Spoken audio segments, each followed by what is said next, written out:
podcast where the fandoms unite, with a Boba Fett swagger and the Jedi's in sight. It's a comic book cocktail, shaken and stirred.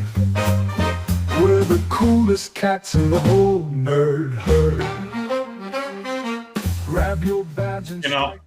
I fear the day that I go to make another new intro and I can't make anything as cool as that one was. That's I pretty really cool. fear that.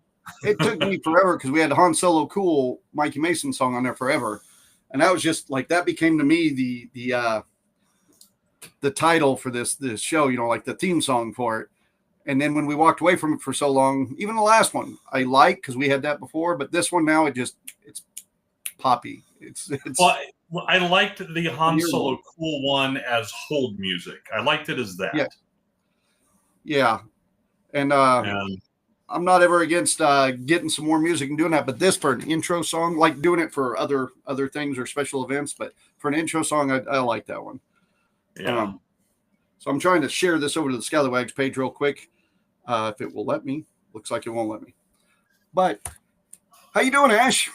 I'm doing okay. I did a lot of driving today, hitting sites and stuff. I clocked in a little over 400 miles on the road, hitting 3 sites. Well, and I got to buy a new multimeter, so that's always fun for someone like me. For work or for? Oh yeah, for work. For here, I've got crappy little $5 Harbor Freight multimeters, but for work, I've got to be able to really see stuff, and so. The Fluke multimeter that I had for years that, was used when I got it in this job. After 10 years, it shit the bed. Hi, Jennifer. And I looked it up online. That's $349 for that multimeter. Check out some government surplus sites because they have all kinds.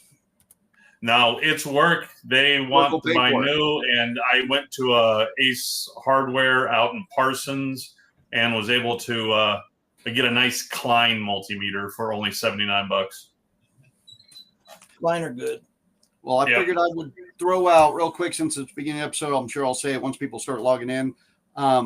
This week, we were going to have Tammy, the director for Big River Steampunk Festival.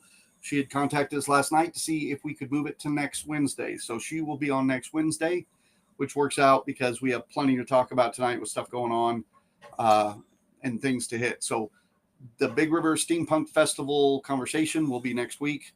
And then I think we might have hopefully one episode between then and Big River itself. So let me see if I put that on the calendar.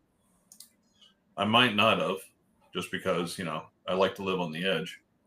No, I do not have it on the calendar. I mean, but it's got to be the weekend of the 23rd because unless you're not going to ICT Comic Con. I am not going to ICT Comic Con. I will be there next year. Huh? Oh, hold on.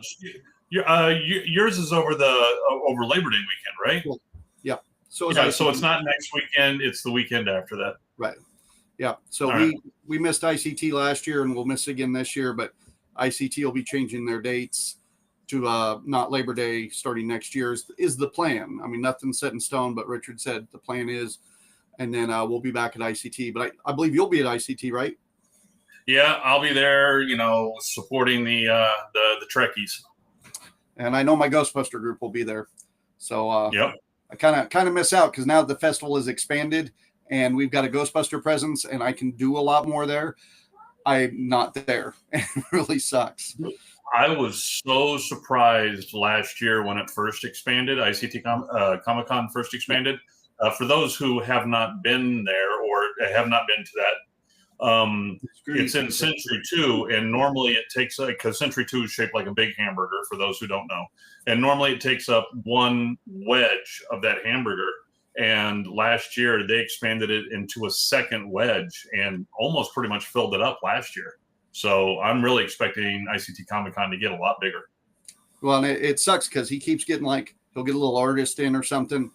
And we're old friends and we like a lot of the same stuff and he'll get an artist that he knows I like.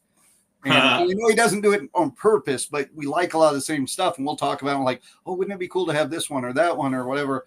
and then he gets them, and it's like, mother, I won't be there. It's like, just leave me some comics. I'll get them all signed for you, which is a nice thing to have, but it is different. It's kind of like a lot of these autographs I get when I have to buy them secondhand instead of in person.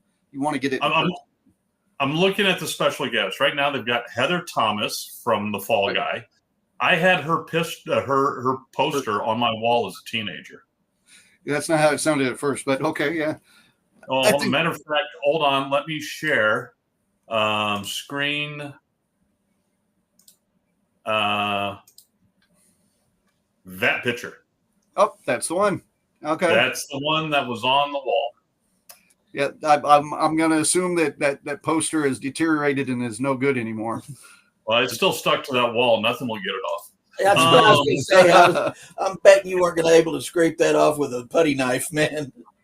Let me see. Jeff East from the Superman movie. Tom Sawyer, Pumpkinhead. I've worked with him quite a few times before. Lord, you don't want to know what I did with her in my dreams, man. For real.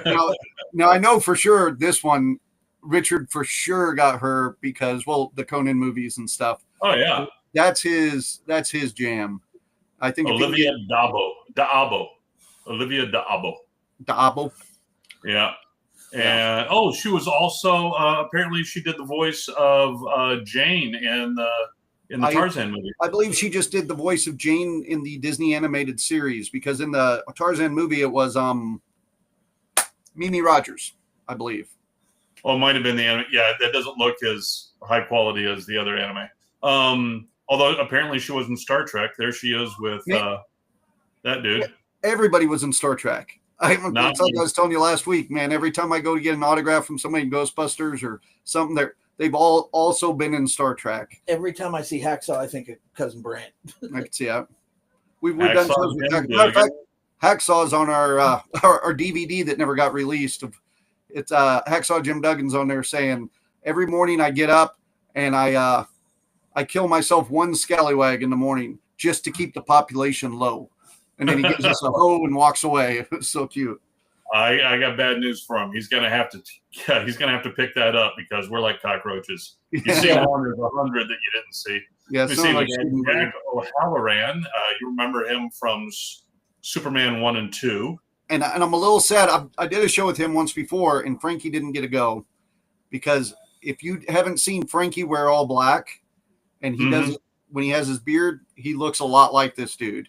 You know, he doesn't like it, but I really want to get a picture of Frankie with him. He looks a lot like him if you made him, like a foot shorter. Yeah. Oh, yeah. I don't know. This guy's got to be old enough now. He's probably shrinking. Mike Grell is one of the artists that Richard's got to have signed stuff for me, because Richard's a huge. He did Warlord, Green Arrow, and John Sable Freelance. Yeah, I'm sending Green Arrow stuff. Oh my goodness! Now, you've met him before, haven't you?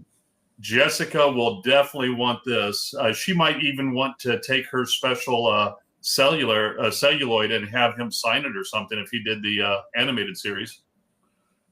Yeah, I think I've met him before. I think we may have interviewed him once before, actually. Just like a 10-minute interview. But I bet Kelly would fucking dig that. I think Kelly got stuff signed. I think Kelly got animation stuff signed by him. I can't remember. It's been too many years, too many festivals, too many people. Oh, yeah. He did She-Ra, Princess of Power. She is definitely going to want his signature. All right. Well, he worked on Scooby-Doo, so, and Rick Stacy. Matter of fact, Rick Stacy has told us a number of times he would love to come on the podcast, and I just got to get him set up. So, we should do that sometime. Yeah, because Frankie and I went over, got some original art by him. Clinton T. Hobart, Disney fine artist. I do not know this artist. Page 2. There's 3 pages. Leif Jonker. Yeah, which he's been on the podcast before. He's great. Yeah. Keaton Toothman. Is that his real name? I do not know this artist either. Filmmaker, A Very Flattened Christmas is the name of the film that he made. Looks like something to be right up our alley. That's very, not even B-level, C-level movie. Wouldn't even be surprised if it's somebody Leif had introduced him to. Ragnar the Dragon. If Ragnar the Dragon is halfway down page 2, who the hell's at the end of page 3? This is my question. Richard will always do that. He'll put Ragnar the Dragon and himself on there as guests sometimes. And it's like Brad Voth, artist, writer, illustrator. It's Brad Voth. He's been on the podcast a number of times. You'd probably have to see his picture to recognize him, but he's a comic book artist. Friend of the podcast, Suzanne Lambden. Suzanne's always awesome. They got some up and away superhero aerial acrobats. And I am wondering if that is our friends from the Dangling Dames that they are just doing superhero stuff as well. The people we perform with at Ren Fair. I don't know. I don't recognize his face. I don't either, but I'm wondering if it's not some of the same folk. But okay, they've got the car replica of Kit from Knight Rider. Raptors Keith, very good. A.R. Reddington. Raptors Keith was asked to be on the podcast as well. You need to get them on. Yeah, well, you can tell them for me, Tiki. He's good fun. If you remember your movie Evolution, you'll get where you have Tiki from. Yeah, Tiki. Okay, yeah. Another great Ivan Reitman movie. It's one of my favorites. And there's so much there. Can I have some ice cream? What flavor? Doesn't matter. It's for my ass. I mean, that is a great movie. I've said this for a long time. To me, Evolution was Ghostbusters, but more science grounded. Like Ghostbusters is a little fantasy, but it really is. It's Ivan Reitman. You can see that writing element in there. Mm-hmm. And he, of course, worked with Rick Moranis on it and stuff. And I think that's a way undervalued and underrated movie, Evolution. Oh, very much so. Very much so. Let me see. Bad Ash Cosplay. Who's always I remember great. when she was first coming out, she found out my name was Ash, and she said that she was the bad Ash. I said I was the good Ash. And it doesn't really matter because good, bad, I'm the one with the gun. But she also runs all of our cosplay for us at Anime Fest. She's great. Yeah, she's good. I mean, there's nothing wrong there. She's a good person. Black Raven Comics. For those who don't know, the person in the middle, that's the guy who owns the festival. That's the guy who he really wants everybody to bring all of their complaints directly to him. All right, in person. Nobody else. It's Rich or nobody. Oh, he'll watch that and hate that. I know. That comic book, if you scroll down a little bit, that's comic book they're advertising there has the space scallywags in it. The space pirate Takeo. Yeah. So we're in there as just a bunch of pretty much us in the future. A bunch of pirates can't get their shit together and just run around and con people. It's kind of good. Oh, you're immortal and nothing's changed? Yeah, pretty much. Yeah. Let me see. There's the 501st, as always. Great people. Southern Kansas Hive of the Umbrella Corporation. Yep. Yeah, they only smell a little bit. Wheat State Ghostbusters. That's my group right there. I shouldn't say my group. That's the group I'm in, not my group. Yeah. Is that you right there? That is me right there. Yeah. All right. That was for the opening of Frozen Empire, I think we were doing that. So let me see here. Yeah, that's you. There's some really good, talented craft builders in that group. I did say craft builders. I heard it when I said it. Remember when I said, "Oh my God, the dragon is halfway down the second page. Who the hell's the last one on the third page?" That's you. You're the last one on the third page. It's probably because I think we're the last ones completely confirmed. Let's see. Berto says, "Say, I'm attempting to produce a pizza. Excuse me, and require an ingredient found only in what's it say? Geosynchronous. Thank you. Orbit of Earth. Would any of you gentlemen happen to have the codes to deactivate?" There we go. You highlighted it. Fucked me all up. To deactivate Earth's planetary defenses grid. I seem to have misplaced my copy. I'm sorry to tell you this. Okay, it's 1, 2, 3, 4. It's the same as my luggage. All right. He says, side note. What's that from? That's Spaceballs. Thank you. Mel Brooks' line. Yep. Side note, Beard, I found my limit, a single 23,000 milligram gummy bear. That's the limit for now. For those, Did someone just take a bud and carve it in the shape of a gummy bear and just say, here, gnaw on this? that boy has one of the I have an incredibly high tolerance for that stuff. And I mean, to the point where people like when I go buy stuff, when I need it, they will talk about it because they'll be like, oh, for you, like we set this aside because we know your tolerance is high. And my tolerance is like literally 10 times what a lot of people around me are. Birdo's is like 20 times what mine is. It makes me look like nothing. But Birdo has been, medicating, and that's the thing with Birdo. It's not just, he is medicating, and he's been medicating for so long that is just put his tolerance at heroic proportions. Well, I just realized I left my geekgasm there, so I'm going to let you two guys do geekgasms because I know I got some other stuff here to talk about. But if you guys want to start, I'll be right back. All right, what you got for a geekgasm, Daryl? I was going to say, what do you got? I got Gina Carano. Oh, dream girl. No. John says don't talk Gina Carano without him, but we're going to have to. That's my geekgasm. Who is she? Gina Carano is the one that played Cara Dune on The Mandalorian that got fired for her political views, et cetera, from Disney. She her. Yeah, the one that Elon Musk was financing. Oh, she was in the original Deadpool movie. Yeah, she was. She did Superhero Landing. Yep. And she's an incredible MMA artist and Thai kickboxer. And I'll throw in there, she's one badass. We always use for an example when DEI gets too high and they're like trying to shove another fucking Captain Marvel down our throat. We're like, well, here's Gina Carano. There's a character we all loved that you didn't put up there as like feminism rules or she's acquired this in spite of being a woman. You just took a good character that is a woman, put it out there, and we all fell in love with her. And then you got rid of her. Yeah. And it's like, give us the ones we like. Give us those Ripleys. And that was Ripley, Gina Carano, Cara Dune. Yeah, Ripley and Sarah Connor. But hey, check this out. I just read a news article today that apparently, how Paramount Plus for $1.5 billion purchased the next 5 years of South Park, right? And all the previous South Parks will be streaming on there and all the stuff like that. Apparently, they're going on, since they closed the deal with Skydance, they're going on a purchasing binge because they just locked in for the next 7 years, if the article I read is truthful, for the next 7 years, all of the numbered events from the UFC. Oh, wow. So any, UFC 307 or anything like that, all of those numbered UFC events will now be streaming solely on Paramount Plus. Huh.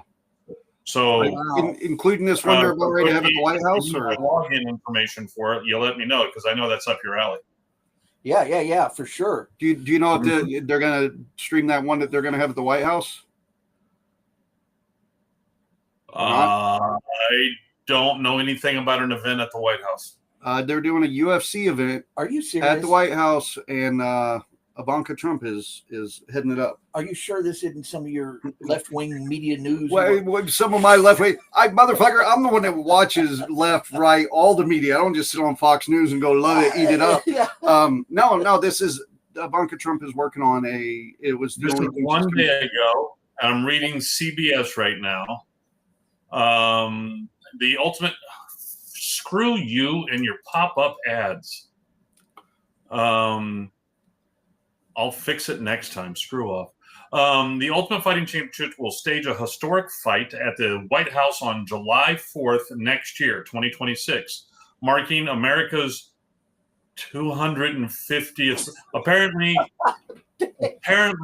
for our 250th birthday for America, we are bringing back the gladiatorial games. Yes, I'm not necessarily against it. I feel it is a more of look at this game stuff. Well, it's going to go really good with the mega guys. The mega guys, yeah. I'm not getting political on it.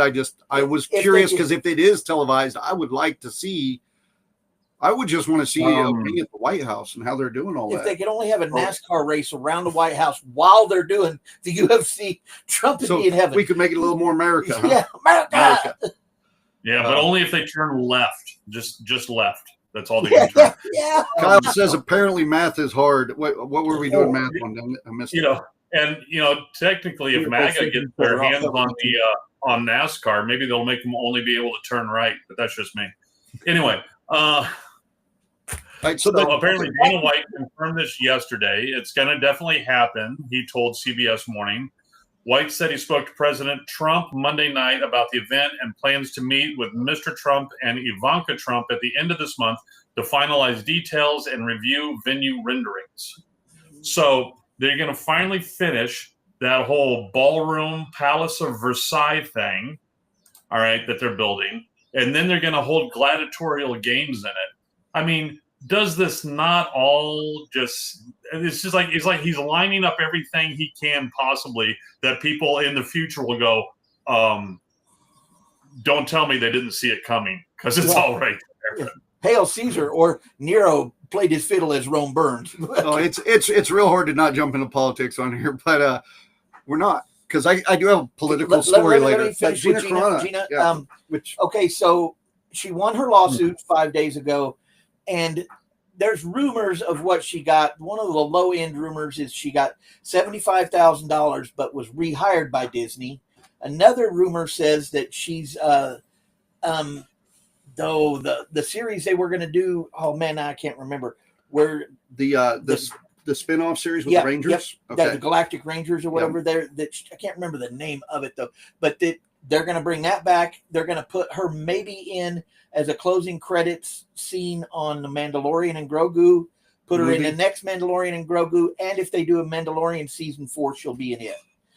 So that would be all awesome if it happens. If it happens, that would be all awesome. I assume they're going to put a lot of rumors, because that's how Disney does it. They'll put a lot of rumors out there, and then they'll see fan reaction and go, well, it's just a fucking rumor if you didn't like it. But if you do like it, it's like, that's what we had planned the whole time. Yeah. Oh, we were really just going to bring her back. We were just testing the waters. Yeah.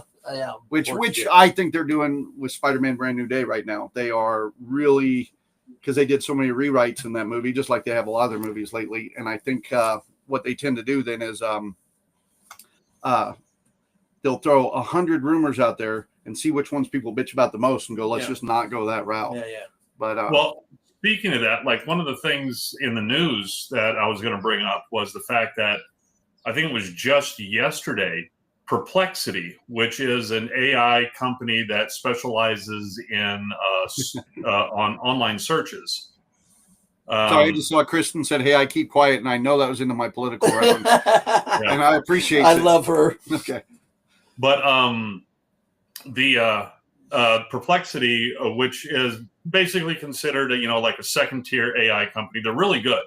I used them a lot for a while until the other AI companies opened it up where you could search online. It used to be you couldn't do that with Gemini or with ChatGPT, and so I would use Perplexity for my online searches, and they have their own web browser as well.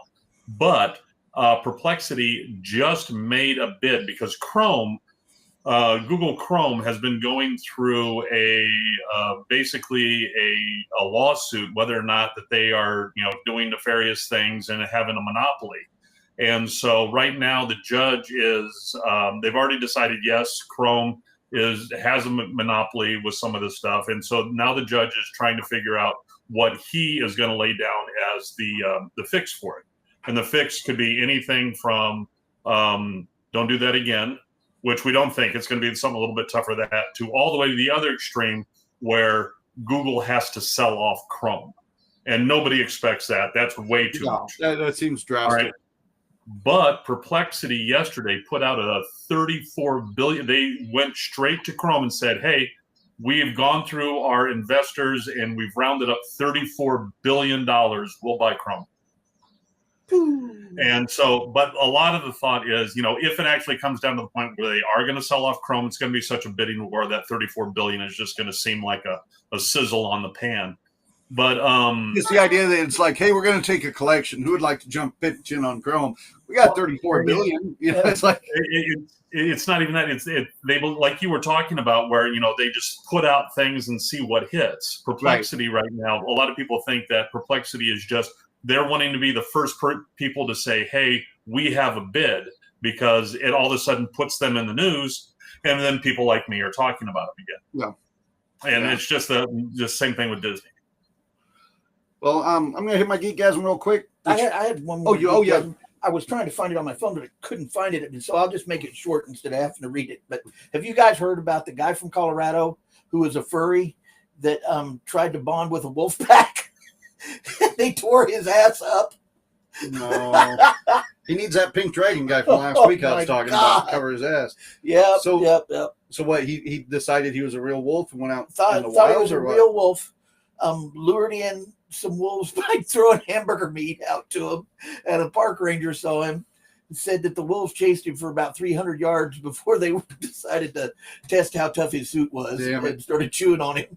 See, it's people like that though. The furry community, I guarantee, are sitting back right now, just like we do with gaming, where there's the dumbass that went crazy and sliced up his family, or the 50-year-old virgins are living in mom and dad's basement and stuff.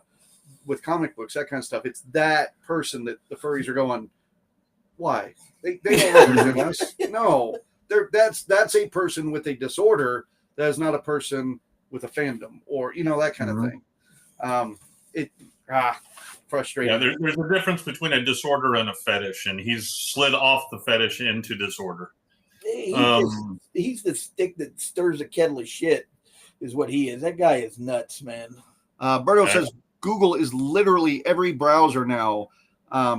Chromium is the road to every other browser now, even Edge. Yeah, it's the root of every other browser now. Was that what it said? Sorry. Yeah. I was you don't have on your that one. Yeah, you don't have on your cheaters. Well, yeah.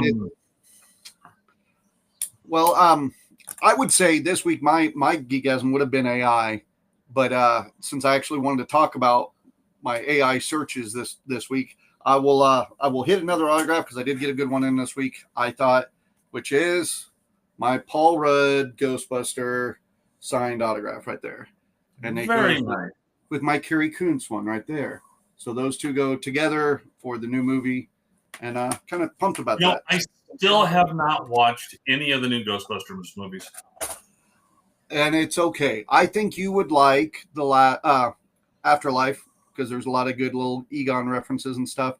And with Frozen Empire, it really is just another Ghostbuster movie. I mean, it's not wrong with it. It's a great movie. It's just it's just another movie. It's not like you got to go see it, or if you're a fan, yeah. But I even though I know it'll irritate me, I want to watch the one that came out before those two.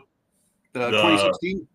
Yeah, the female-led one, or, gender bender one. Called to answer the call technically, but originally it was just Ghostbusters 2016, so it kind of people call them both names. And just because I like the actor who plays Egon, I think she's really good and really funny. She was the best part of that movie, I believe. That's what I heard, and so I really want to see her performance. Yeah, Holtz, I believe, was her name in that one. But I walked out of that movie, and Liz from Children of Proteus called me right away and said, "What'd you think? What'd you think?" And I said, "I liked it. I liked the movie. I was mad that they didn't really bust any ghosts. There's some things I didn't like about it, but at that point, I was so happy. It's kind of like any superhero movies after the year 2000. We were just happy to have them, because most people don't realize, even though we had like The Crow and Howard the Duck before 2000, we only had about 7 superhero movies, and most of them were Superman movies and Batman movies. So there wasn't much before. And so we were just happy to have anything. So I was happy to have Ghostbusters, even because it'll open the door to more shit. And but then when I started thinking about it, I'm like, no, that movie kind of sucked. That was the same thing with Star Trek and that Section 31 movie. I thought it was going to be good. I thought it was going to open the door to more stuff. But then I realized it wasn't a door opening. It was more like a nail in the coffin. And I put it in the same category as Highlander 2. the 2016 movie with all the girls is a slap in the face, is how I see it. Highlander 2, I walked out of that movie, and I remember walking out of that movie. I remember where I saw it and everything. Opening day, we went and saw it, and the guys looked at me because we went to our gaming group, and they said, "What do you think?" And I said, from start to finish, I could have sat down during that movie and written a better movie and been done by the time the movie was over with. Yeah. And been confident I wrote a better movie. Without a fucking doubt. And it was rough. But the new Highlander, they did. I think I mentioned last week that they did cast their Kurgan finally, and it's Dave Bautista. So, Oh, well, that's good. yeah, Now, here's a funny thing. All right, my best friend Zach. I don't know if you've ever noticed, but he has a scar that goes across his neck there. I never really noticed. Yeah, A it's Trojan faded scar, huh? over time. He got it as a teenager, late teenager, riding his crotch rocket and hit some sand, and the bike went out from underneath him, and he went through a barbed wire fence. Woo! And he had on a full helmet, which what saved him from being decapitated. But you know, he had pictures of him in the ER, just leaning back. It completely missed his trachea, his esophagus, his carotid artery, and everything. It missed everything, but laid it open so you could actually see everything. All right. Oh, But Go ahead. at least once I know he has gone a Halloween, he has put safety pins there and gone as the Kurgan. For those of the younger generation, you'll never know this pain, but we had a buddy back when we were young that when we'd go running around town, running through yards and shit, and you always had to watch out because in the dark, people had what are called clotheslines, and you would get clothesline because everybody in Kansas here would have these big steel deals, T-posts with like 4 clotheslines running, and in the dark you can't see that, and some of them are right around that high. We had a buddy get one right there, and he goes running, and sure enough, boom. And, you know, it just left a big red mark and stuff. And I think it cut him a little bit. But, yeah, he got real messed up for a while. You remember Coco Inojo Socorro's son? Yeah. Well, he was down at a gentleman's club in Tijuana and standing there in a mirror doing his hair. A guy came up behind him with a switchblade, cut his throat. He watched the guy cut his throat in the fucking mirror. Yeah, lucky it was dull, but he's got a really good scar. When you said Tijuana Gentlemen's Club right away, I was already like, that's already above my pay grade. Yeah, there's a reason that they specifically told us in the Corps, if you go to TJ, don't go to TJ, but if you go to TJ, you travel in packs. Because if they see a lone Marine, well, that's just an organ donor right there. Matamoros is much, much rougher than Tijuana is. Much. But What enough is said. Matamoros, down on the complete other side of Mexico. It's down by Brownsville. Oh yeah, I've been in the Brownsville area on the other side of the border. Yeah, it's much rougher than Tijuana. Much rougher. Yeah, I could see that. Yeah. But anyways, let me see. What was your geekgasm? Never got to it. Oh, who's mine? Yeah, Well, you said something about a signature, then we kept getting off. Oh, no, the signatures is what I went with my geekgasm. But if I were to get a real one, it would be a lot of the. I was writing up some proposals for festivals this week. Because mine is GTP5 as well, but go ahead. I decided I was going to use GTP5 because before I always felt it was a little bit of cheating, you know. And I'm like, nope, I got some research to do. Like one of the things I was working on Anime Fest, and I just wanted to see how many years it had ran compared to other anime festivals. And I think we're like number 12 as far as oldest ones. And I kind of got excited. Looking good, Bubba. And is that your geekgasm then, or is that No, I just thought I'd show it off really quick. going off Mine's from Planet GTP5. Express? See, don't try to pass off fake 100s. They're trying. Oh, the strip club.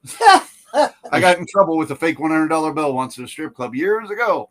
Yeah, because the stripper could tell by smell if it was real or not. Even in a dark, I want to know how bad this fake $100 bill was. If in a dark strip club they could tell it was fake. Oh, I'm sure they Here's had the thing pins about and machines. fake bills at a titty bar. They're full of black lights. and you can notice it really, really quick. Yeah. Oh yeah, I just thought maybe the one you were trying to pass had Scrooge McDuck on it or something. I No, don't know. no, it ended up being a big fat nothing sandwich, but it was scary for a little bit. But with so I'm doing the chat GTP, and I'm starting to ask it questions, and it was both very uplifting, like for a performer, and you got to have a little ego sometimes. Sometimes it really strokes that ego, and other times it would just let me way down. But I would start doing research, like I thought, well, Scallywags always claim longest running pirate comedy show in the U.S. So I looked it up, and we weren't even in the top 5. It said. Now, well, that's because ChatGTP was very wrong on their stuff. I didn't realize how I was going to have to, every search I did, I was going to have to do it from different angles with different questions to get the same answers in a way. Because like it was giving me, I think the 3rd and 4th longest running one was Shantyman, Bonnie Lass, and Naughty Nauticals, which Shantyman is the guy that started performing when Rusty quit. So he was just starting when we already had members leaving, and we'd been around for years. And then they became Naughty Nauticals years later. They didn't even mention Jolly Rogers, Bilge Pumps. I think they mentioned Pirates Royale, but not Bounding Maine or any of the old pirate groups that had been around forever from when we were there. They mentioned one group from the pre-Johnny Depp days, and that was it. So then I had to start going like, what significance would the Scallywags hold in, Ren fairs? And well, then it said very, very flattering stuff. And then it would say like one of the longest running shows, blah, blah, blah, all this stuff. But in doing that, I also found out, I've been talking with Tammy, like Big River Steampunk Festival is now the U.S.'s largest steampunk event. And we're the 2nd largest in the entire world. And is it like the 2nd largest outdoor one or something? It was the world's largest outdoor one. Now it's the world's largest, the 2nd largest steampunk event. The big one is in the UK, and it's huge. It's like parades with giant mechanical creatures and shit. I mean, Don't they have a big one like that in France too, though? I know they have stuff like that in France. I think some of those might be art shows too, because steampunk split into different genres. The performance troupe that has those giant mechanical animals is from France. That's the reason it goes up and stuff there. But it was real cool to be able to check that. So then I start checking like some of the festivals. Emerald City, if you just type in like, what significance does Emerald City Steampunk Expo have? And I saved it all because it was very flattering, but it was very nice about how it really started the movement of steampunk across the Midwest and all this shit. And it says a lot of really good stuff about Emerald City and the significance it had in the steampunk movement, which I thought was awesome. Wow. I mean, and I knew that stuff because I lived through it. Huh? What? To think I talked you into that. Yeah, shit. you're the guy that brought it to me and said you need to do a steampunk festival.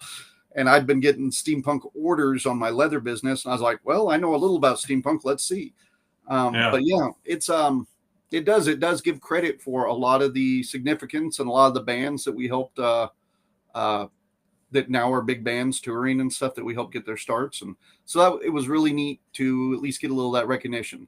I mean, like neither of our names are mentioned there, but Wolf Moon's mentioned and that stuff. But just using ChatGTP, I mean, I could probably talk the rest of the hour of all the little adventures I went and rabbit holes I went on. Now, one thing that I have as a standing order with my GTP, whenever I'm starting to do research and stuff like that, is I tell it, okay, anything factual wise that you're quoting to me, cite your sources. That makes sense. Right. I've been going back and asking the question in different, or saying, okay, same question, but now eliminate these potential, or let's go with just Midwest or different things like this. Because like I say, when I first started using it, I was noticing stuff that I go, well, I was there when like this particular thing happened, and I know that information's incorrect, or that kind of stuff. So I was like, I had this brief period earlier today, even when I was like, ChatGPT is going to be worthless for me using it for a lot of this shit. But I realized a lot of it's just like watching your politics. You don't just watch one news source or left stuff, right stuff. You got to watch both sides, hear both, you gotta, if you hear something, you gotta do research to make sure it's true. That's how I felt with Chat GTP. Like I gotta go, okay, it told me this, so now I have to go research that to make sure that that's factual. Oh, that's not the right one. Hold on. Let me stop sharing that. Stop sharing. Like one of the things I wanted to bring forth to you, and to show you what I mean when I'm talking about that, is here is my GTP window that I have open for doing, bringing up news stories, because I have it set up where I just need to go in, ask for the news stack, and I have a prompt in there for what it will search and where it will search and all the stuff like that. But if you notice, everything has a source. So if there's anything here like, oh, this one was Simon Pegg, what's going on here? Boom. And then it opens up another window. Okay, yeah, I saw that. I did click on a couple of those too. Yep. Yeah. Yep. But yeah, I wanted to see, because there are other groups too that, as I was researching stuff, I had questions about other groups I've worked with and their significance, but I also realized that a lot of it they're just getting off of social media. Like I go, oh, I see where you got that, because I know the information's wrong, but I know where it came from. So it did make me go like, man, if I want them to say better stuff about me or us, I guess I need to go out there and update a Wikipedia page or something. Yes, for sure. Yes, because it can only put up what is out there for it to scrape. Yeah. Yeah, and like my GTP was, because there's also a whole bunch of other stuff that you can use GTP for, including programming. And I was, I forget the one that I told you. Oh yeah, that I was trying to do because for those who don't know, John and Tim and I all sat around on Friday and had a good 5-6 hour BS session. It was really good. And I was telling them how I was using the new GTP5 just to try out creating a new graphical user interface. And I just told it like in a couple sentences what I wanted, and boom, it was already writing lines of code. Well, I went that night, and because remember, Cookie, I told you that I have a Foundry virtual tabletop thing that you can put up. But the thing is that you need tokens to represent the different characters and objects on the screen. You need these tokens. And of course, for D&D and all kinds of fantasy worlds, there's thousands and thousands of tokens out there that you can grab off online. But I wanted to do a GURPS Prime Directive, Star Trek one, and there's that GURPS scenario you were telling me about. You ruined it for me. I would have loved to play that. Would have been so cool. Oh, it'll still be fun. I've already got another one. I was already thinking today. I've already got another one lined up that is even better. Now, I guess I should say too, because I know he's doing his game at TsunamiCon. Are you going to be? You're going to be doing that at TsunamiCon as well, right? The GURPS? Well, I'm going to be doing GURPS Into the Unknown tabletop game. I've got that set up for Saturday, and I wanted to talk to you guys because what day are you doing yours out there? We haven't set it up yet. We're gonna talk with Eric to make sure we don't want to step on any other special events going on. Right. So we can fit ours in. I was thinking doing the one on Saturday, the Star Trek Into the Unknown on Saturday, and on Sunday doing GURPS Prime Directive, doing a quick one shot on Prime Directive on Sunday. It was just something, but I was going to leave that up to whether or not you guys would even be available for it. I'd love to be, and also keep in mind Kira and her boyfriend. They love Star Trek stuff. She has gone on every Star Trek cruise. I didn't know that. Yeah, they were talking about it. One of only 4 people, she told me, one of only 4 people that has been on every single Star Trek cruise. Awesome. No pressure to keep buying those tickets. None at all. No, she wants to maintain that. She wants to be, the last Highlander. I can tell you that. Yeah, she's really, really, really cool. Oh yeah, she's cool beans. Yep. But anyways, so for the Foundry virtual tabletop, the VTT, you need the tokens, and there's no Star Trek tokens out there. So I just went to Chat GTP5 and said, okay, I want you to create an app to create tokens for Foundry VTT for GURPS Prime Directive. and it started creating code, and I ran the code inside it, and it's automatically, doing things I never even thought of, where you could just, drop down menus where you can go ahead and change the picture, put different rank on. And another thing is that with the picture on the token, it put a border, a 2 inner and outer color ring border. So the outer ring is, with whatever faction you're with, if Federation, Klingon, Romulan, different color there. And then the inner ring is whatever department you're in, be it command or operations or science or whatever. So, and it came up with all that on its own. And a whole way to put everything in, even threw in the thing so you could hit random and it would randomly put some stuff in there. And really, it would have taken me a month just to learn how to write the code to even start doing it. And it did it within a minute. I was going to say, Hunk just hopped on and he had said, oh, I can't get it now. Dang it. He said he uses something about Chrome and GTP for his Pathfinder game, character builders. We were talking about that last Stephanie? week. Yeah. I like using Google AI Chat to help with D&D and Pathfinder character backstories. Whoops, this is Honk. I'm watching on my wife's computer. No, you're Stephanie from here on out. You will always be Stephanie to us, but we love you, Stephanie. By the way, Honk, are you going to make it to TsunamiCon? Yeah, they are planning on being there. Both him and Steph are planning on being there. That'll be cool. So, I think it'd be fun to be able to play with them. Which is part of what makes you go, I almost don't want to put your game out to the public. I just want to play with, because I already know we got to have like 10 of us all want to play it. I know. So I don't know. We'll have to see how we do it. But well, we need to figure out, because didn't you want to wrap up the game that we were doing? I do, but I don't want to do it there. So I'm going to have. No, I'm talking about in between. Oh, yeah. I don't know if we're going to have time to do it, but I still want to continue that scenario. Because I have a lot of plans for that. The plans I kind of got for the one at TsunamiCon is a Wendigo theme. So, but I got to keep it really short because we're only have about 3 or 4 hours. So it's really only going to be about 3 encounters, minor Wendigo and greater Wendigo, and then the journey to where the Wendigos are at. Everybody gets together, does the journey, minor Wendigos and greater Wendigo demon. We'd always set it up too where we no, hold on. Are you wanting to do that at TsunamiCon, or are you wanting to do that with us? No, that's what I'm going to do at TsunamiCon. For us, our group of characters. It took us 2 hours to get out of the freaking fort. Listen, fool.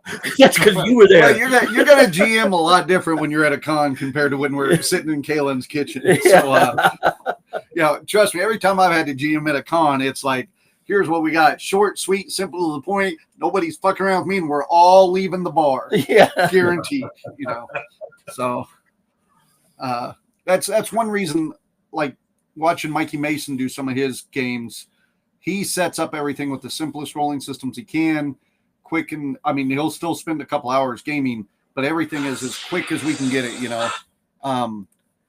So it's when you're gaming at con, you definitely set stuff up different.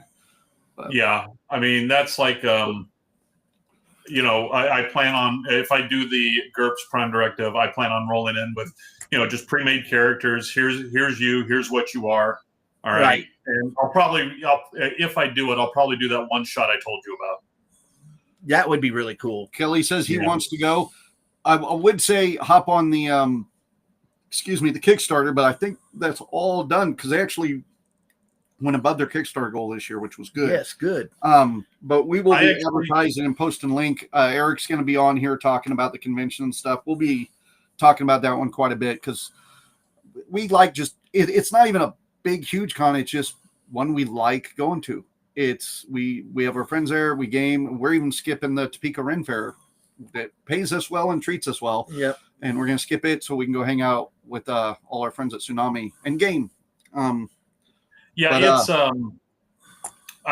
went and signed up. I'm going to talk to Carrie or whatever because I thought with all the. I signed up to do one event. I was going to talk to you guys before I sign up for a second event on Sunday, but the ticket prices.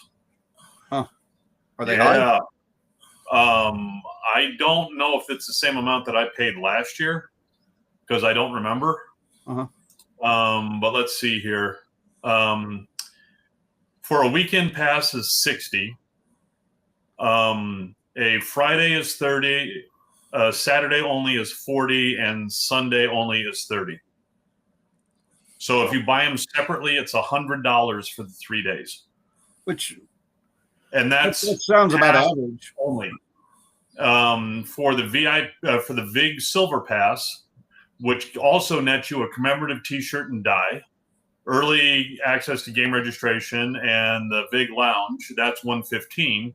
And the very important Gamer Gold Pass, T-shirt, dice, and special swag. An exclusive event. They usually have cool little, like last year. Matter of fact, I think I have my special swag right there. It's a octopus. brass cast octopus. That was the year before, wasn't it? It might have been. I can't remember. But and then and they usually have like all sorts of little goodies that they'll do. But it all depends on what. But Kelly, I'll reach out to you later, and two, we still have to get the rest of our stuff set up because we haven't set up for sure on our model contest whether we're doing that and how we're doing it. So we got to chat and that kind of stuff, and I'm a noob, so be gentle. I'm sorry, Kelly, but everybody has a rough first day in the barrel. I mean, that's just what it is. Okay, I got a couple news stories I want to hit real quick because they won't be relevant next week. But I want to freak out. I want to freak out Tim first. Sure. All right. So hold on. Is this it? Yeah. Here we go. This just got released.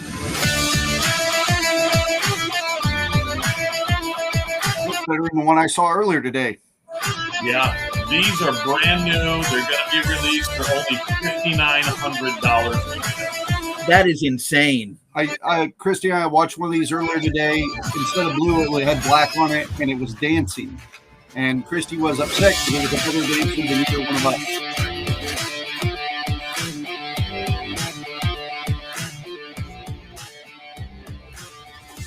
I wonder what kind these of are force. Actually for sale. I mean, they're in pre-order right now, but they are an actual unit you can buy.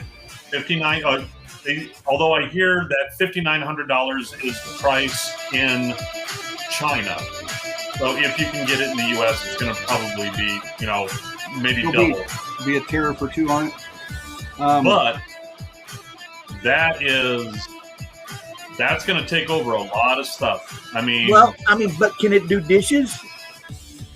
Look at the hands. Well, this one, no, but there is let me see, that's the R1, and then there's like basically like a pro model of it, which they haven't released the price yet on, and that one's going to have manipulatory digits. So $5,900. I need something that does more than cartwheels. Yeah, I was going to say the two things on it is one is I'd love to know how much power is going into one of those punches and kicks that he's doing, and two is if they really wanted to sell it to me, it looks rock and roll out there, punching, kicking, doing flips, but if they would have shown it mowing the lawn or folding the laundry, that would have been more. No, but you start thinking about having these things just like in whatever the hell that iRobot with Will Smith, where they're constantly connected. They're going to have AI running them in the background so they'll be able to do stuff. And even with non-manipulatory hands, if you put the proper whatever Waldo on the end, I mean, people are already complaining, we don't have anybody since the whole ICE, getting everybody. We don't have anybody to, pick the crops or anything. Well, yeah, there you go. You think that's why Trump did all that shit? You think? Stop answering questions for everybody, damn it. Come on. No, but also, did you hear that apparently there is a new, and I don't like it myself because I don't like any derogatory terms, but there is a new derogatory term for robots that is now floating across the internet. They are calling them clankers. Clankers. It is the same. Oh my name God, that's from Star Wars Rebels, right? Yeah, and it's the same name they tried to tack onto AI like 2 years ago, and it didn't stick. Well, AI doesn't clank. I know it doesn't clank, but they tried to say this is the new term for derogatory term for AI, and it's like I would still put one migrant worker up against 5 of those sons of bitches. You're absolutely right, but if the migratory worker ain't here, True. Yeah, it's kind of like And also think about, because, one of the things that I questioned, like I was looking through the promo material, nowhere in there does it say battery life. I was wondering So- about that too. You might get those 6 cartwheels and that fucker got to go to bed, Yeah. So my question is, like, let's say that you are wanting it to go down the row and pick the strawberries or whatever. Would you go ahead and tether that to a power source that you have on the side? Run a generator there and just go ahead and just power those things as they're going? Well, and is it going to be like every power tool set I have here where I have to have 5 batteries because those batteries will just deteriorate over time. And next thing you know, you have to go buy another $100 battery for that drill. And these aren't going to be $100 batteries.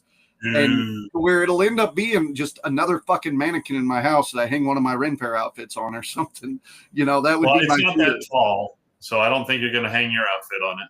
It might be, if it's going to be hooked up to AI, it might be worth getting just so we can get in good with our new overlords before they show up. You know what I'm saying?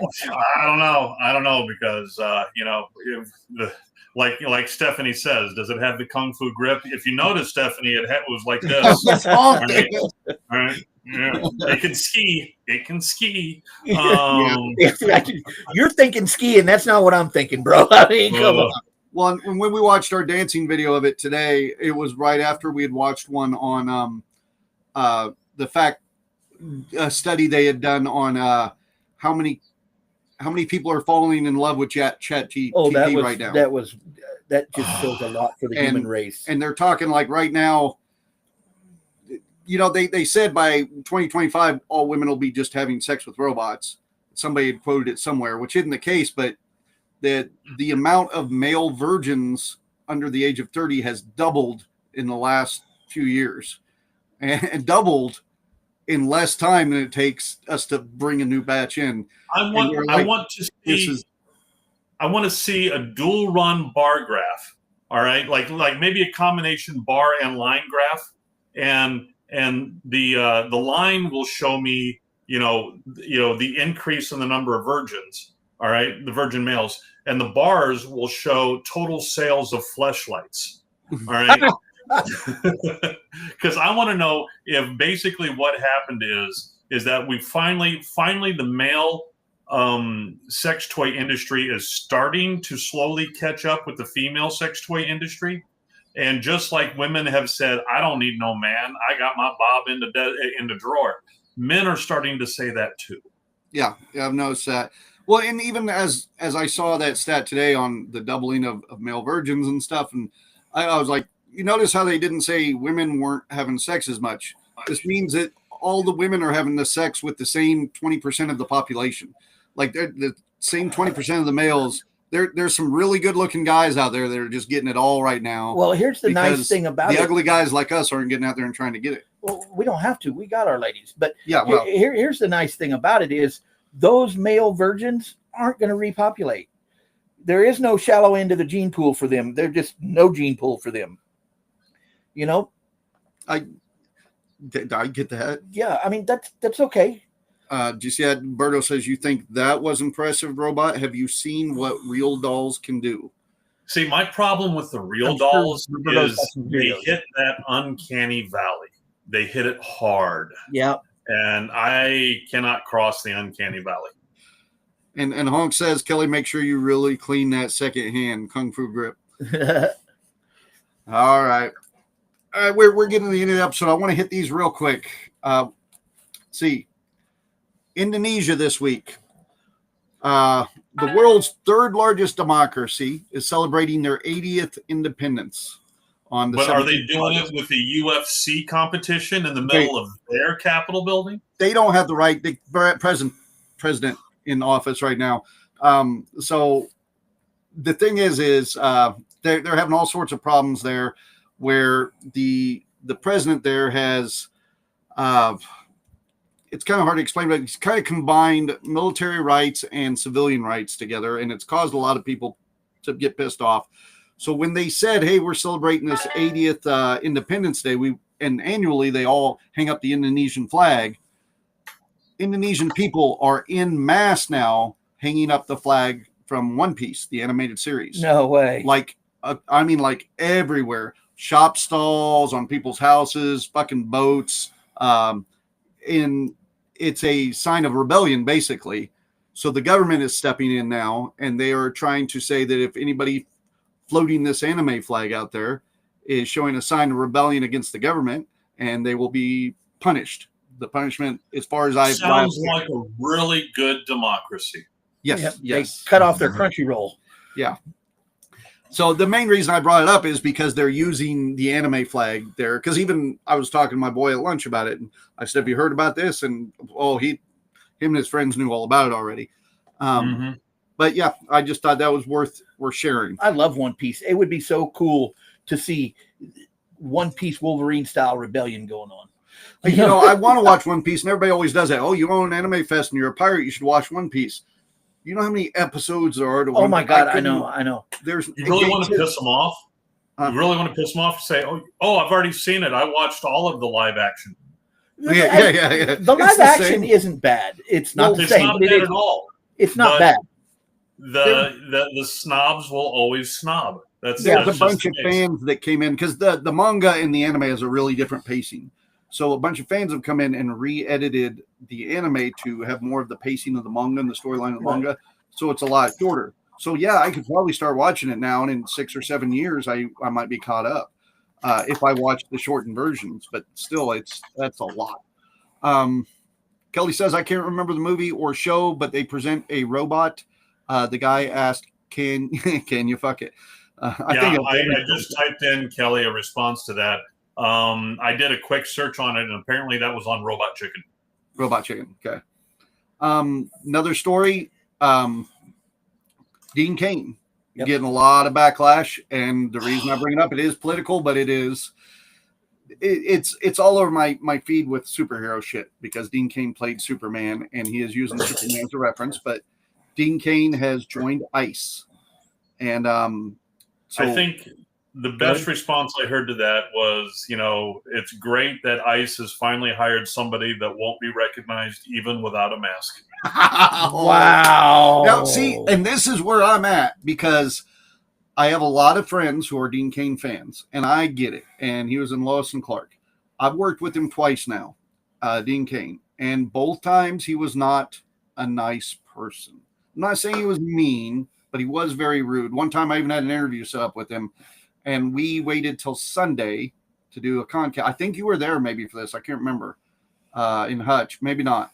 We had waited till Sunday to do the interview so we didn't mess with his sales of his autographs and everything. So we go up to him at the slow time of the day to go see about getting some of this taken care of. And he's like, nah, you should have just done that like Friday or Saturday. And it's like, yeah, but we set up on Sunday so that you'd be able to do your autographs and stuff. And he's like, as if he had never talked to us, never heard of us, never seen us or anything. And I was like, okay, well, so do you want to do the interview? And he's like, no. I mean, he was just like a real dick about it the whole time. I was like, wasn't that the same weekend that we got to do an interview with Frau Fabissino? Who? Frau. Yeah. No, that was the year after that, I believe. That year we got to sit back there and interview every single celebrity they had. No problem. That was a lovely time. Dean Cain was the first interview problem I had at that convention the whole time I did interviews at that convention for its whole life. But so I already was kind of not with him on that. But so he joined ICE, and they have up to the age limit because he was too old to join ICE. And he's got all this great stuff to say about him. They're paying well. I got to say, man, ICE is paying well. There's a lot of great benefits to it and all that stuff. South Park addressed it this week, this week. But so everybody's coming back at Dean Cain with a lot of this shit. And his responses, I'm going to not get political, I'm staying comic book with it, but has just proven, even though he played Superman for years, he didn't know shit about Superman. Nope. He knows jack and shit. He keeps using Superman to promote ICE. He keeps talking like that somehow it's all about, he's the big blue Boy Scout and it's all about the American way and all this shit, completely leaving out all the time that Superman himself was an immigrant, and it's like, how about you just go on your fame and go in there and leave Superman out of it? because that's what's kind of getting him a lot of backlash from fans. Because, well, I mean, he's getting backlash anyway, because you're going to get political backlash no matter which side of the fence you're on that. But comic book fans are just pissed at him because they're like, oh, we all thought you were a Superman guy, and come to find out, you don't know you're Superman.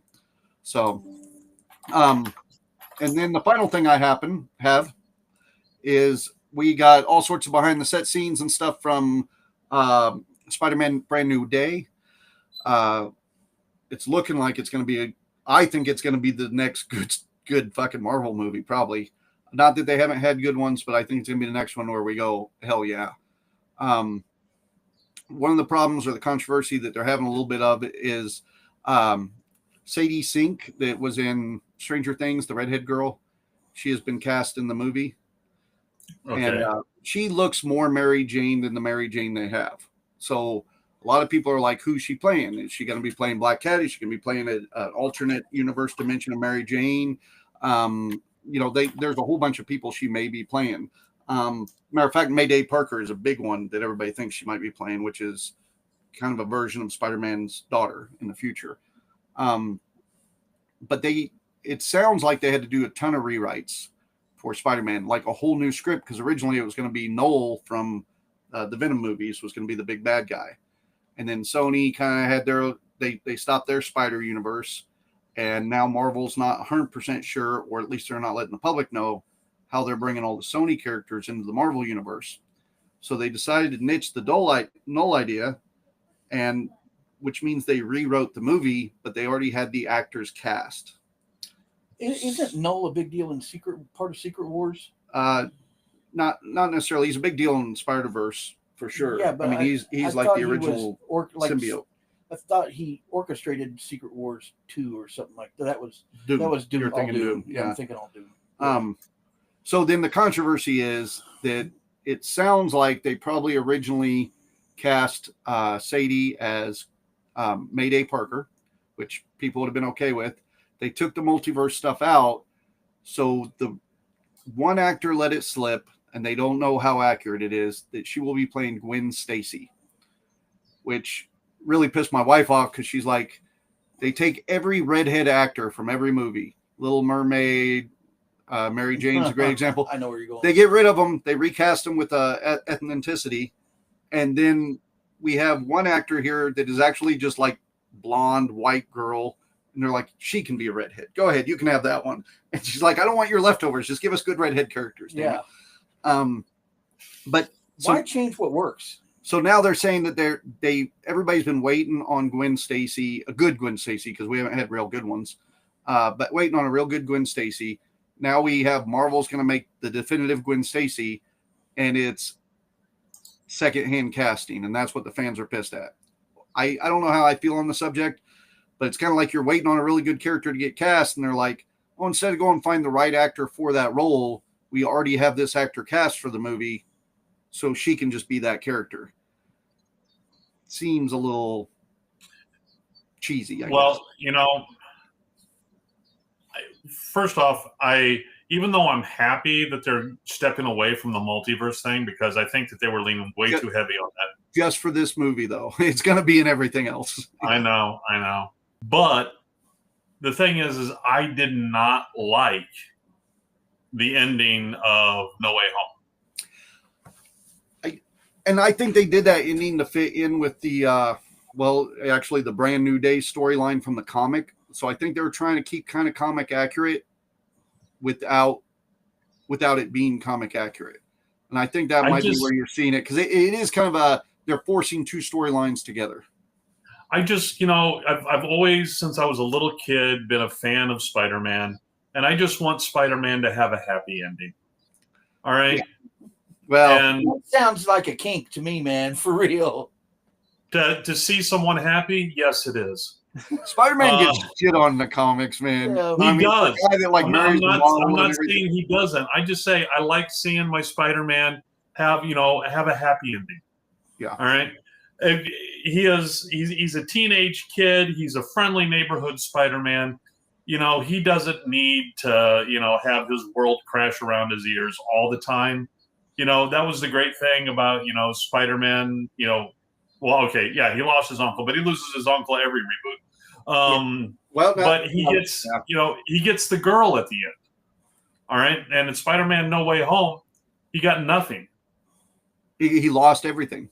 He lost I mean, as you could, everything. He was erased from reality.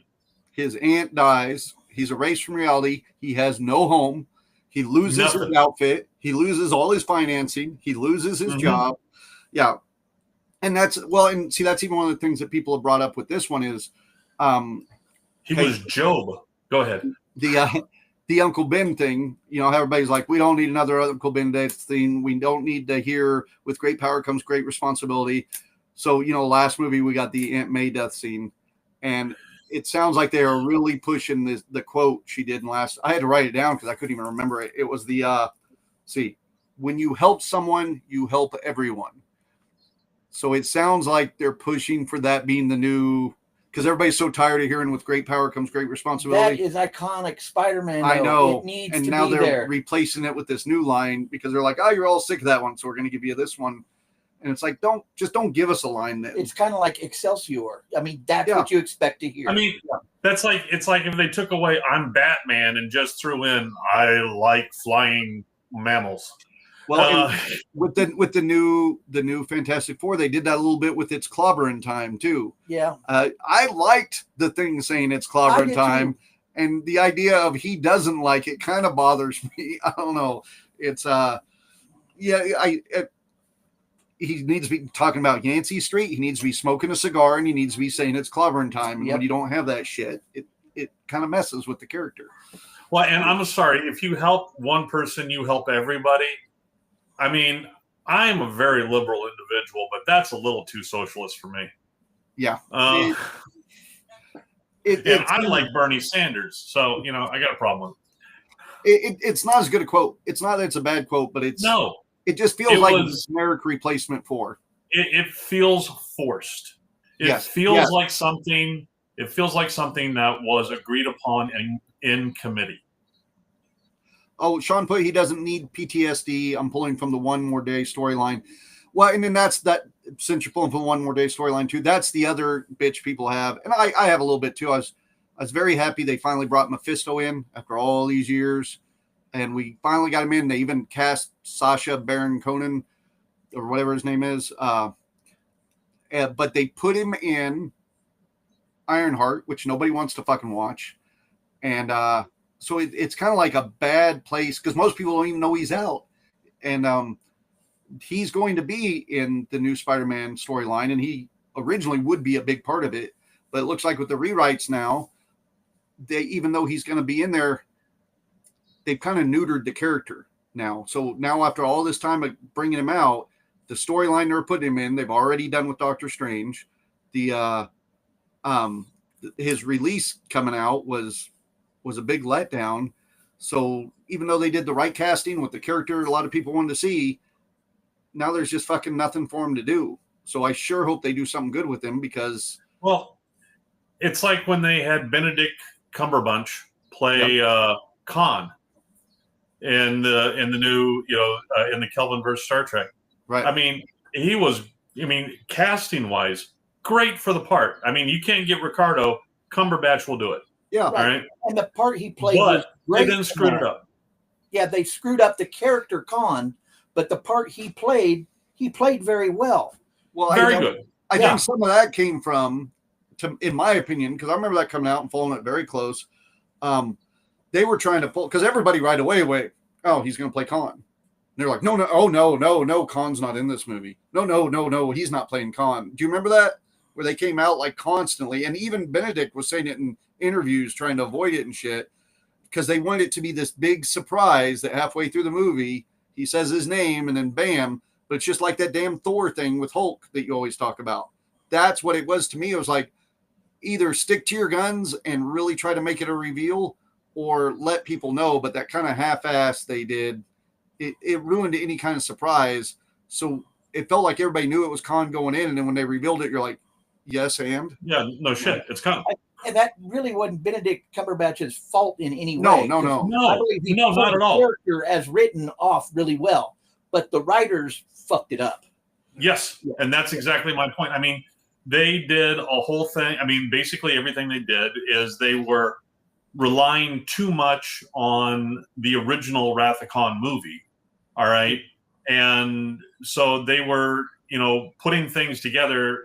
I mean, and expecting there to be like this whole, basically they just didn't know what the hell they were doing. They were just doing everything as fan service, and it didn't work for the storyline, and it was just bad writing. Great actors, great acting, bad writing.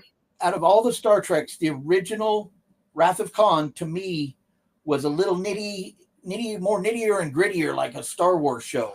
To me, that was the closest one they had to a Star Wars show. Well, and two, it was a theatrical version of what we had already seen on TV. Right. You had the same actors, so it was like expanding that. Right. And it made all that TV stuff canon with the movie stuff, because let's face it, the first movie I was disappointed in. Yeah, but everybody was. Apparently, that was one of my favorites. Apparently, Shatner left the theater on the opening night debut. Left the theater and went, "Wow, we killed the franchise there, didn't we?" On Wrath of Khan? No, on okay, the original, the motion picture. Yeah. The Berto says that's the worst Spider-Man comic I read, and you're referring to One More Day, and you are correct. I mean, you're. Well, I don't know. Back when they brought out Scarlet Spider stuff and stuff back then, and Riley, that was a rough time too in the early 90s. I mean, if you want good Spider-Man comics, you got to go with 2099. That's right. 2099. That is like primo, in my opinion, right there. Cherry on the thing. He's a very recognizable character anymore, man. It is crazy. I would have never thought we would have got to that point where you can go to the Walmart and buy a fucking 2099 action figure. I know. It's weird. Right. I seriously thought it was gonna end up as, one day I would never have toilet paper, so I would use those comics. But no, apparently not. I have what? I have. Oh, go ahead. Well, I hate what they've done with the Hulk. Wait, give it, because when Planet Hulk comes out, if it all does in fact come out, it looks like it's gonna. It'll be a mixed bag, because we're going to get some shitty Hulks in there too, but I think we're going to get good Hulk storylines. I really hope they do a lot more research on casting, because She-Hulk had a lot of potential. That chick do it. I like the She-Hulk series. I know I'm a minority there too, but if they would have taken out the woke shit, especially the talking to Hulk right after he just saved the entire universe, he's literally in a sling because he literally tried to snap and save half of everybody in all of existence, fighting people through time and everything else. And then she's like, "Yeah, but I'm a woman. I've had it way worse." Yeah. It's like, dude was just in space and got his ass kicked. And, yeah, maybe leave up the woman power a little lower for just the guy that helped save all of existence. That got a little, but the Hulk right now, they definitely have plans to do more with him. And I think part of the problem is, since they, the way the rights have fallen, they weren't able to make their own Hulk movies for a long time now.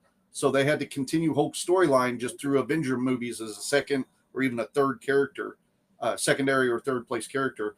So I think starting with Spider-Man's because Hulk's going to be in the new Spider-Man movie as well, him and Punisher both. So I think there's where we're going to start seeing the new transformation Hulk stuff. And I think by the time we get to Secret Wars, we're going to see some pretty nasty versions of Hulk that we're all going to stand up and go, "Fuck yeah, that's the Hulk right there." Maestro is a nasty version of Hulk. They can't not do World War Hulk without getting the Maestro version somewhere. Dude. So, and he looks so cool with the beard. You know what I'm saying? Yeah. But what did Sean say? Sean said the Clone Saga Scarlet Spider is the real Peter Parker. Reveal was the worst. That's what I'm talking about. Yeah, that was the time where I walked away from Spider-Man for a while. I was actually really mad. I mean, I kept buying the comics because I'm a dumbass, but man, I wasn't happy during that time. And when they were trying to say like, "Oh, Peter Parker's not even your real Spider-Man," it wasn't. You want the good shit, man. You go back to Craven Saga, that kind of shit, man. Those were the good things back when when McFarlane was writing and drawing and stuff. Those were some of my favorites. But they sure jacked that movie up. Anyhow, yeah, we are an hour and 20 minutes in, man. So Yeah. yeah. Well, next week we're going to have Steampunk.